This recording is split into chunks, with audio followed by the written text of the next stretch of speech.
Naomba nimwone mwanangu hata dakika moja tu. Mtoe huyo hapa nje sasa hivi. Sikuja kutafuta pesa. Nilikuja kumtafuta mwanangu. Baba, nisamehe. Jua la jioni lilikuwa likipungua taratibu, huku taa za ukumbi mkubwa wa kifahari zikianza kuwaka kwa rangi za kuvutia. Muziki wa taratibu wa piano ulisikika hewani, ukichanganyika na sauti za wageni waliokuwa wakicheka huku wakipiga picha.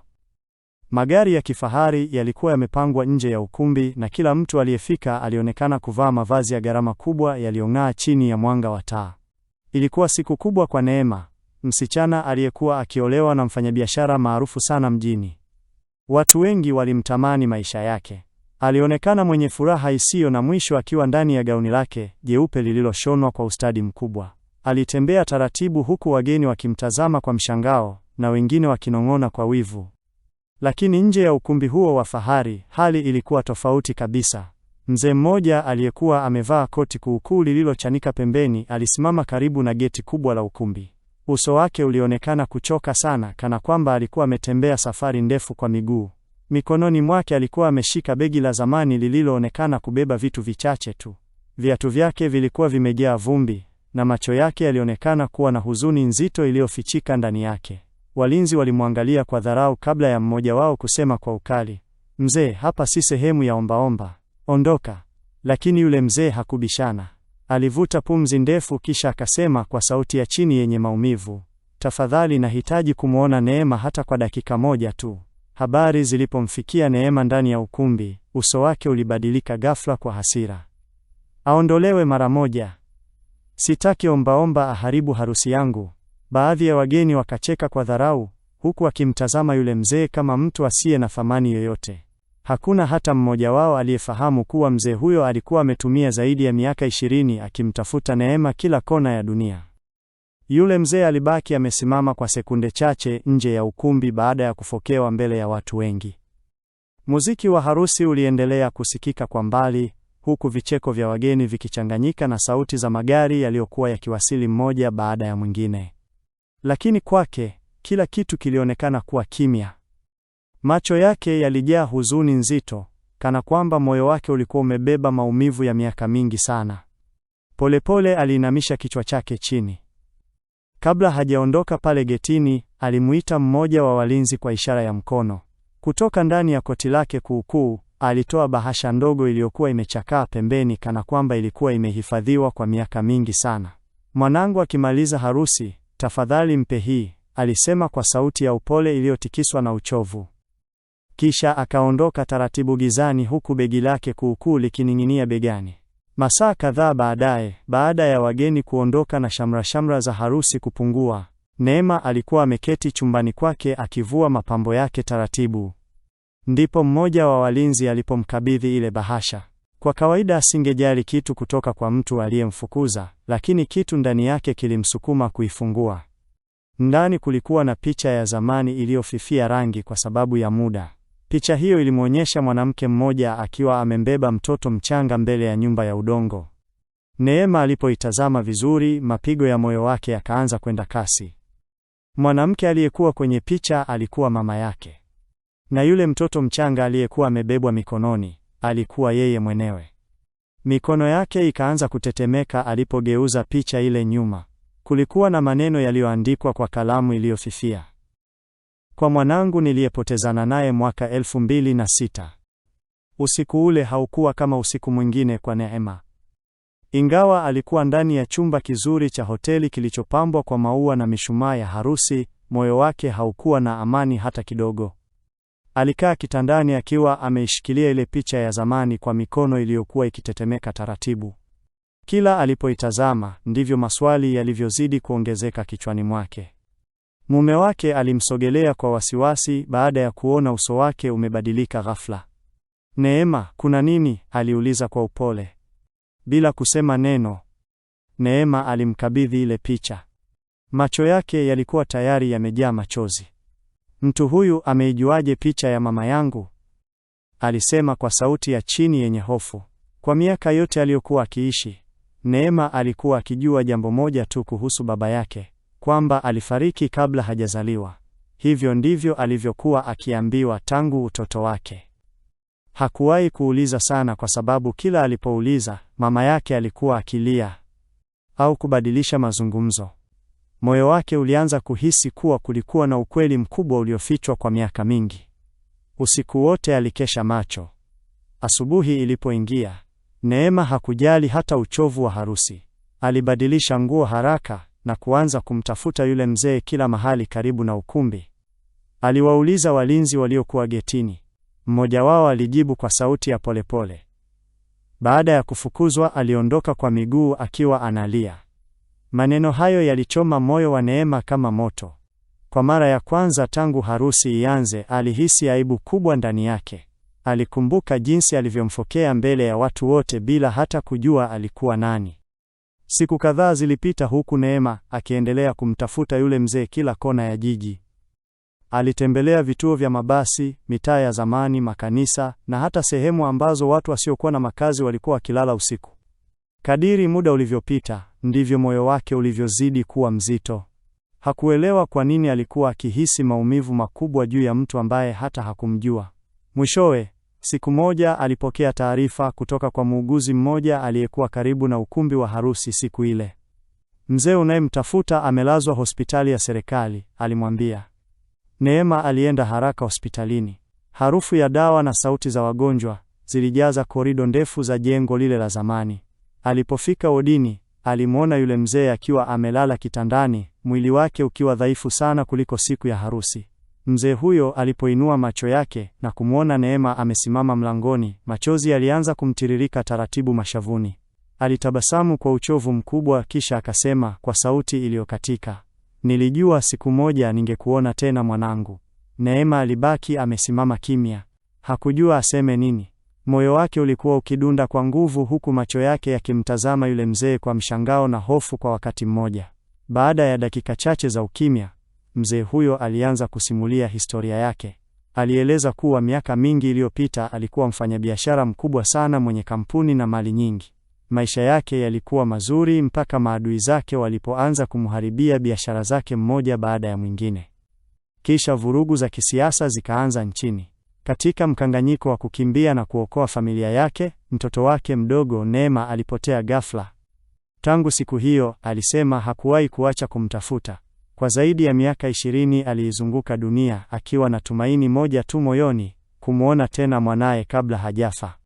Neema alikaa pembeni ya kitanda cha hospitali akiwa bado hajui kama aamini yale aliyokuwa akisikia au la. Kila neno la yule mzee lilionekana kugusa sehemu ya ndani kabisa ya moyo wake, lakini akili yake bado ilikuwa imejaa mashaka. Alikuwa ameishi maisha yake yote akiamini baba yake hayupo duniani. Sasa ghafla alitakiwa kuamini kwamba mtu aliyemfukuza kwenye harusi yake alikuwa baba yake wa kweli. Kana kwamba alitambua mashaka yaliyokuwa ndani ya Neema, yule mzee alianza kufungua begi lake lile kuukuu taratibu. Kutoka ndani yake alitoa bahasha kadhaa za zamani zilizokuwa zimekunjwa kwa muda mrefu. Kulikuwa na nyaraka za hospitali, picha zilizofifia rangi na hati mbalimbali za zamani. Neema alianza kuzipitia huku mikono yake ikitetemeka. Kisha mzee huyo akatoa kitu kidogo kilichofungwa kwenye kitambaa cheupe. Ilikuwa bangili ndogo ya mtoto. Macho ya Neema yakapanuka kwa mshangao. Aliitambua mara moja. Mama yake aliwahi kumwambia kuwa alipokuwa mtoto mdogo alikuwa na bangili maalumu aliyovishwa siku ya kuzaliwa kwake, lakini ilipotea wakati wa vurugu zilizotenganisha familia yao. Sasa bangili hiyo ilikuwa mbele yake. Hakukuwa tena na nafasi ya kukataa ukweli. Mzee huyo aliitwa Damian, bilionea maarufu aliyewahi kumiliki kampuni kubwa sana Afrika Mashariki. Miaka iliyopita jina lake lilikuwa likitajwa kwenye magazeti na runinga kila siku. Lakini baada ya kupoteza familia yake, maisha yake yalibadilika kabisa. Aliuza mali nyingi, akaacha maisha ya kifahari na kutumia karibu kila kitu kuwatafuta watoto wake waliopotea. Ndiyo maana sasa alikuwa akiishi maisha ya kawaida, kana kwamba hakuwa na chochote. Neema alianza kulia kwa uchungu mkubwa. Kila alivyomtazama yule mzee dhaifu hospitalini, ndivyo alivyozidi kukumbuka siku aliyomfukuza mbele ya wageni wote, kana kwamba hakuwa binadamu mwenye thamani yoyote. Habari kuhusu yule mzee aliyefukuzwa kwenye harusi ya Neema zilianza kusambaa mjini kwa kasi kubwa sana. Mwanzoni watu walizungumza kwa mshangao, lakini baada ya ukweli kujulikana, kila kona ya jiji ilijaa minong'ono ile ile. Yule ombaomba kumbe alikuwa bilionea. Watu waliokuwa wamehudhuria harusi wakaanza kukumbuka jinsi walivyomcheka na kumtazama kwa dharau. Baadhi yao walijisikia aibu hata kukumbuka walivyokuwa wakipiga picha huku wakimfanyia mzaha. Video ndogo za tukio hilo zilianza kuzunguka kwenye simu za watu, na kila aliyeiona alibaki akishangazwa na namna mtu mwenye utajiri mkubwa angeweza kuonekana mnyonge kiasi kile. Marafiki wa Neema nao wakaanza kubadilika ghafla. Wale waliokuwa wakicheka siku ile sasa walikuwa wakisema, kweli tulihisi tangu mwanzo kuwa kuna kitu tofauti kuhusu yule mzee. Wengine wakaanza kwenda hospitalini kumjulia hali Damian kana kwamba walikuwa wanamheshimu siku zote. Lakini Neema mwenyewe hakupata amani moyoni. Kadiri alivyozidi kujua mateso aliyopitia baba yake, ndivyo huzuni ilivyozidi kumlemea. Alikumbuka macho yake yenye uchovu siku ile getini, sauti yake ya upole aliposema anahitaji kumwona hata kwa dakika moja, na jinsi alivyomfukuza mbele ya wageni wote bila huruma. Siku moja akiwa ameketi karibu na kitanda chake hospitalini, Neema alimshika mkono baba yake kwa nguvu huku machozi yakimtoka. Nisamehe, sikukujua, alisema kwa sauti ya maumivu makubwa. Damian alimtazama kwa macho ya upendo yaliyokuwa yamejaa uchovu wa miaka mingi. Polepole alitabasamu, kisha akasema kwa sauti ya chini, mimi sikuja kutafuta pesa wala heshima, nilikuja kumtafuta mwanangu. Maneno hayo yaliumiza moyo wa Neema zaidi kuliko kitu kingine chochote alichowahi kusikia maishani mwake. Siku moja jioni, baada ya hali yake kuanza kuimarika kidogo, Damian alimuita Neema pembeni kwa sauti ya utulivu. Chumba cha hospitali kilikuwa kimya, isipokuwa sauti ndogo ya mashine zilizokuwa zikitoa ishara za mapigo ya moyo wake. Mwanga hafifu wa jua la jioni uliingia dirishani na kugusa uso wa yule mzee aliyekuwa ameonekana kuchoka kwa miaka mingi ya mateso. Neema alisogea karibu naye akiwa bado na huzuni moyoni. Damian alimtazama kwa muda mfupi kana kwamba alikuwa akijaribu kukusanya nguvu za kusema jambo zito sana. Kuna kitu kingine hujui, alisema polepole. Kisha akanyoosha mkono wake dhaifu na kuchukua faili kubwa lililokuwa pembeni ya kitanda chake. Faili hilo lilionekana la zamani, lakini lilikuwa limehifadhiwa kwa umakini mkubwa. Alimkabidhi Neema huku akimwangalia moja kwa moja machoni. Neema alipolifungua, macho yake yalitanuka kwa mshangao mkubwa. Ndani kulikuwa na hati za umiliki wa majengo makubwa, kampuni mbalimbali, mashamba na akaunti za benki zilizokuwa na kiasi kikubwa sana cha fedha. Kila ukurasa aliyoufumbua ulionyesha utajiri mkubwa ambao hakuwahi hata kuuwaza. Alibaki kimya kwa muda akijaribu kuelewa alichokuwa akikiona. Lakini Damian akatikisa kichwa taratibu na kusema kwa sauti ya majonzi, vyote hivi havina maana kwangu kuliko familia. Kadiri walivyoendelea kuzungumza, Neema alianza kugundua ukweli mwingine wa kuumiza zaidi. Watu wengi waliokuwa karibu na baba yake kwa miaka yote hawakuwa wakimjali kwa sababu ya upendo, bali walikuwa wakisubiri urithi wake. Baadhi ya ndugu hata walikuwa wameficha taarifa kuhusu Neema kwa makusudi, ili mali hizo zibaki mikononi mwao. Neema alihisi moyo wake ukiuma sana. Kwa mara nyingine tena aligundua jinsi tamaa ya pesa ilivyoweza kuwafanya watu kuficha hata ukweli wa familia kwa miaka mingi. Siku zilizofuata zilianza kubadilika taratibu ndani ya hospitali ile tulivu. Hali ya Damian ilianza kudhoofika zaidi, mwili wake ukiwa dhaifu kuliko hapo awali, na nguvu zake zikizidi kupungua kila siku iliyopita. Madaktari walifanya kila wawezalo, lakini sura zao zilionyesha ukweli mgumu: muda wake duniani ulikuwa unakaribia mwisho. Habari hiyo ilimvunja Neema kabisa. Tangu siku ile, hakutoka hospitalini.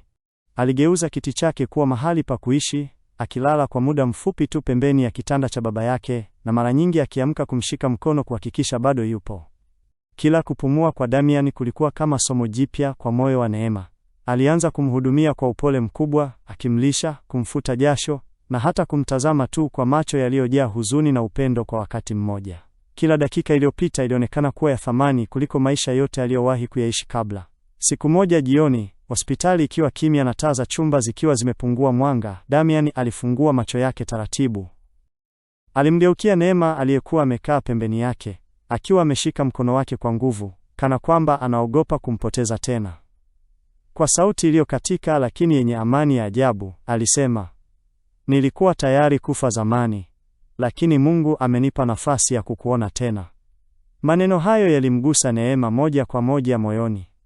Alishindwa kujizuia. Machozi yakaanza kumtiririka bila kikomo, akiinama karibu na baba yake huku akishikilia mkono wake kwa nguvu zaidi. Kwa mara ya kwanza maishani mwake, Neema alihisi kitu ambacho hakuwahi kukipata hata siku moja. Upendo wa kweli wa baba, upendo uliojaa uchungu, uvumilivu na historia ndefu ya maumivu. Siku chache baada ya maneno yake ya mwisho hospitalini, Damian alianza kuhisi nguvu zake zikizidi kupungua kwa kasi. Alijua moyoni mwake kuwa muda wake wa mwisho ulikuwa umefika, na hakutaka kuondoka bila kuweka mambo yake sawa. Usiku mmoja, akiwa amezungukwa na ukimya mzito wa hospitali, alimwomba Neema na wakili wake wa familia waje karibu. Kwa mkono unaotetemeka, Damian alianza kusaini nyaraka za mwisho za maisha yake, wosia wake. Kila saini aliyoiweka ilionekana kama hatua ya kuaga dunia hii kwa utulivu, lakini pia kwa maumivu ya ndani. Watu waliokuwa wakimzunguka walikuwa wakishindwa kuficha mshangao wao, kwani kila mmoja alijua ukubwa wa mali alizokuwa nazo. Baada ya muda mfupi, taarifa ya wosia wake ilisomwa mbele ya wanafamilia wachache waliobaki na baadhi ya watu wa karibu waliokuwa na matarajio tofauti kabisa. Wengi walikuwa wakitegemea kugawanywa kwa mali, wakiamini kila mmoja angepata sehemu ya utajiri huo mkubwa aliouacha Damian. Lakini maneno ya wosia yalikuwa tofauti kabisa na walivyotarajia.